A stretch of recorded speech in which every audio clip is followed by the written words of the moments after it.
Hi hello friends, welcome back to our channel. నేను మీ పద్మ. మన ఛానల్ని కొత్తగా ఎవరైనా చూస్తుంటే సబ్స్క్రైబ్ చేసుకొని లైక్ చేసి వీడియోని కూడా పూర్తి చూడండి. ఈ వీడియో అయితే అందరికీ ఉపయోగపడుతుంది. ఎందుకంటే ఈ వేసవికాలంలోని పుచ్చకాయని అయితే ఎక్కువగా కొనుక్కొని తింటూ ఉంటారు కదండి. అలాగే బయటని తింటే ఈ టిప్ని అయితే ఫాలో అవ్వడానికి అవ్వదు. అలాగే ఇంటికి తెచ్చుకొని మనము ఈ టిప్ని అయితే ఈజీగా ఫాలో అవ్వచ్చండి. మనకి పుచ్చకాయ కొనుక్కున్నప్పుడు ఇది మంచిదా కాదా, కలరు ఒరిజినలే కాదా అని తెలుసుకోవడానికి అయితే చిన్న టిప్ని అయితే ఫాలో అవ్వండి. అప్పుడే మనము ఇష్టపడి పిల్లలకి పెద్దవాళ్ళు కూడా భయపడకుండా తినడానికి అయితే అవకాశం ఉంటుంది. ఈ టిప్ అయితే ప్రతి ఒక్కరికి నచ్చుతుందని వీడియో అయితే చేస్తున్నాను. నేను ఇక్కడ కర్బూజా అయితే నేను కట్ చేసేసుకున్నానండి. చక్కగా 2 ముక్కలు కట్ చేసుకున్నాను కదా, మంచి రెడ్ కలర్ ఉంది కదా, ఇది ఒరిజినల్ కదని తెలుసుకోవడానికి చిన్న టిప్ అయితే ఫాలో అవ్వండి. ఇక్కడైతే వైట్ టిష్యూ పేపర్ని అయితే తీసుకొని నేను ఇలాగ కలరు ఒరిజినల్ కాదా లేదా ఇంజెక్షన్ పుచ్చకాయ కలర్లోని లోపల తెల్లగా ఉందంటే రెడ్ కలర్ అయితే ఇంజెక్షన్ ద్వారా ఎక్కిస్తారండి. అది పిల్లలకి మంచిది కాదు, పాయిజన్ టైపు, పిల్లలకి కూడా ఇన్ఫెక్షన్లు అవుతాయి. అలాగా మనం ఇంటికి తెచ్చుకునేటప్పుడు పుచ్చకాయని ఎప్పుడైనా మీ దగ్గర టిష్యూ పేపర్ కానీ లేకపోతే వైట్ క్లాత్ కర్చీఫ్ కానీ ఏదైనా ఉన్నదంటే దాంతో కూడా మీరు చెక్ చేసుకోండి. కలర్ అంటుకుందంటే పిల్లలకు మాత్రం ఇవ్వకండి. పిల్లలకైనా పెద్దవాళ్ళకైనా ఎవరికైనా మంచిది కాదు. ఇలాగే ఈ టిప్ని ఫాలో అయిపోండి. నేను తీసుకున్న పుచ్చకాయ అయితే ఎర్ర కలర్లో ఉంది కనుక నేను ఈ టిష్యూ పేపర్ అయితే చెక్ చేశాను. ఒరిజినల్ న్యాచురల్ కలర్ అండి. ఇదైతే ఇటువంటి కలర్ కలలేదు. ఇప్పుడైతే ఈ పుచ్చకాయని అయితే 4 ముక్కలు కట్ చేసేసుకున్నాను కదా, చిన్న చిన్న ముక్కలు కట్ చేసుకొని జ్యూస్ చేసుకుంటున్నాను. అలాగే ఇప్పుడు నేను చెప్పొచ్చేది ఏంటంటే ఈ వీడియో ద్వారా మీ అందరికీ కూడా ఈ టిప్ అయితే అందరికీ ఉపయోగపడుతుందని అయితే నేనైతే వీడియో చేస్తున్నానండి.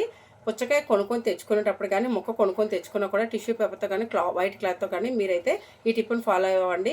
ఇంటికి తెచ్చుకున్న తర్వాత కూడా తినే ముందు మీరు ఒకసారి కడిగేసుకొని చక్కగా క్లాత్తో అయితే చెక్ చేసి చూసుకోండి. కలర్ అంటుకుందంటే ఎటు పరిస్థితుల్లో తినకండి. ఈ ఇన్ఫెక్షన్ వల్ల పిల్లలకి మోషన్స్ అవుతున్నాయి, జ్వరం వస్తుంది, జలుబు కూడా ఎక్కువ వస్తుంది, దగ్గు కూడా వస్తుందంటండి. ఈ మధ్యన ఎక్కువగా అయితే పుచ్చకాయలు ఎక్కువ అమ్ముతున్నారు కదా వేసవికాలంలోని. ఈ టిప్ని ఫాలో అయ్యారనుకోండి, ఒరిజినల్ పుచ్చకాయ కొనుక్కొని మీరు పిల్లలకి పెద్దవాళ్ళు కూడా తినవచ్చు. ఎటువంటి భయం పడకుండా ఒకే ఒక చిన్న టిప్తో అయితే పుచ్చకాయ మంచిదో కాదో తెలుసుకోవచ్చండి. నేనైతే పుచ్చకాయని తీసుకొని ఇలాగ ముక్కలు కట్ చేసేసుకున్నాను, టిష్యూ పేపర్తో చెక్ చేసుకున్నాను, చక్కగా జ్యూసర్లో వేసేసుకొని జ్యూస్ కూడా చేసేసుకున్నాను. ఈ జ్యూస్ చేసుకునేటప్పుడు నేను ఎటువంటి పంచదారని కానీ ఐస్ కానీ ఏది కూడా మిక్స్ చేయలేదండి. నేచురల్గా కలర్ ఉండేటప్పుడు నేచురల్గా జ్యూస్ చేసుకొని తాగడమే మంచిది. మరి తాగలేని వాళ్ళు ఐస్ కావాలి అనుకున్నాడు ఒక 5 నిమిషాలు 10 నిమిషాలు ఫ్రిడ్జ్లో పెట్టుకొని అయితే తాగండి. మరీ ఎక్కువసేపు కూడా ఫ్రిడ్జ్లో పెట్టి కూడా తీసుకోకండి. ఈ వేసవికాలంలో కూడా ఎక్కువ ఫ్రిడ్జ్లో ఉండే వస్తువులు కూడా తీసుకోకూడదు. ఎక్కువ ఫ్రిడ్జ్లో ఉండే వస్తువులు తీసుకోవడం వల్ల కూడా తలనొప్పి అయితే వస్తుంది. జ్యూసులు కూడా ఎంత నేచురల్గా తాగితే అంత మంచిది. అలాగే మీరు బయటికి వెళ్ళేటప్పుడు కూడా ఇలా జ్యూస్ కానీ మజ్జిగ కానీ చేసుకొని ఈ వేసవికాలంలో బయటికి పట్టుకెళ్ళడానికి ట్రై చేయండి. ఇక్కడైతే ఒక కర్బూజా తీసుకున్నాను కదా, కొద్దిగా నీళ్ళు వేసుకుని జ్యూస్ అయితే చేస్తానండి. జ్యూస్ అయితే రెడీ అయిపోయింది. చక్కగా ఒక కర్బూజా 60 రూపాయలు పెట్టి తెచ్చుకున్నామంటే నలుగురికి 4 గ్లాసులు.